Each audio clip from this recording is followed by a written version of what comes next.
फिर दायर। प्रधानमंत्री, मुख्यमंत्री, सांसद, विधायक, पार्षद, सरपंच सभी के पेंशन हो बंद।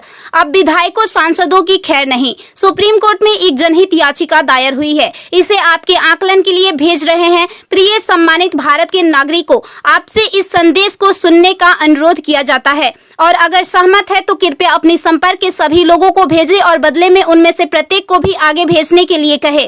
3 दिनों में पूरे भारत में यह संदेश होना चाहिए। भारत में हर नागरिक को आवाज उठानी चाहिए।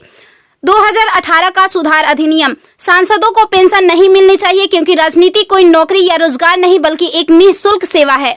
राजनीति लोक प्रतिनिधित्व अधिनियम के तहत एक चुनाव है। इसकी पुनर्निर्माण कर कोई सेवानिवृत्ति नहीं है, लेकिन उन्हें फिर से उसी स्थिति में फिर से चुना जा सकता है। वर्तमान में उन्हें पेंशन मिलती है सेवा के 5 साल होने पर। इसमें एक और बड़ी गड़बड़ी यह है कि अगर कोई व्यक्ति पहले पार्षद रहा हो, फिर विधायक बन जाए और फिर सांसद बन जाए तो उसे एक नहीं बल्कि 3-3 पेंशनें मिलती है। यह देश के नागरिकों के साथ बहुत बड़ा विश्वासघात है जो तुरंत बंद होना चाहिए।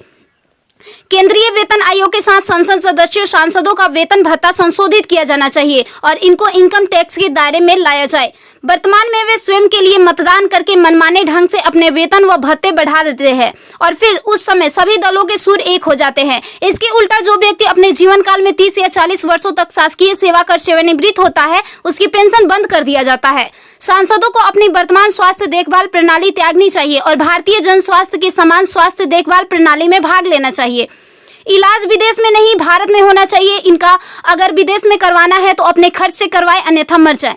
मुफ्त छूट राशन, बिजली, पानी, फोन बिल जैसी सभी रियायत समाप्त होनी चाहिए। वे न केवल ऐसी बहुत सी रियायतें प्राप्त करते हैं बल्कि वे नियमित रूप से इसे बढ़ाते भी रहे हैं। अपराधी नेताओं को चुनाव लड़ने से रोका जाए। संदिग्ध व्यक्तियों के साथ दंडित रिकॉर्ड, आपराधिक आरोप और दृढ़ संकल्प अतीत या वर्तमान को संसद से प्रतिबंधित किया जाना चाहिए। कार्यालय में राजनेताओं के कारण होने वाली वित्तीय हानि उनके परिवारों, नामांकित व्यक्तियों, संपत्तियों से वसूल की जानी चाहिए। सांसदों को भी सामान्य भारतीय लोगों पर लागू सभी कानूनों का समान रूप से पालन करना चाहिए। नागरिकों द्वारा एलपीजी गैस सब्सिडी का कोई समर्पण नहीं जब तक सांसदों और विधायकों को उपलब्ध सब्सिडी, संसद कैंटीन में सब्सिडी वाले भोजन सहित अन्य रियायतें वापस नहीं ले ली जाती। संसद में सेवा करना एक सम्मान है, लूटपाट के लिए एक आकर्षक करियर नहीं। फ्री रेल और हवाई जहाज की यात्रा सुविधा बंद हो। आम आदमी क्यों उठाए इनकी मौज मस्ती का खर्च? यदि प्रत्येक व्यक्ति कम से कम 20 लोगों से संपर्क करता है तो पूरे भारत में अधिकांश लोगों तक यह संदेश प्राप्त करने में केवल 3 दिन लगेंगे। क्या आपको नहीं लगता कि यह मुद्दा उठाने का सही समय है? यदि आप उपयुक्त से सहमत है तो इसे फॉरवर्ड करें।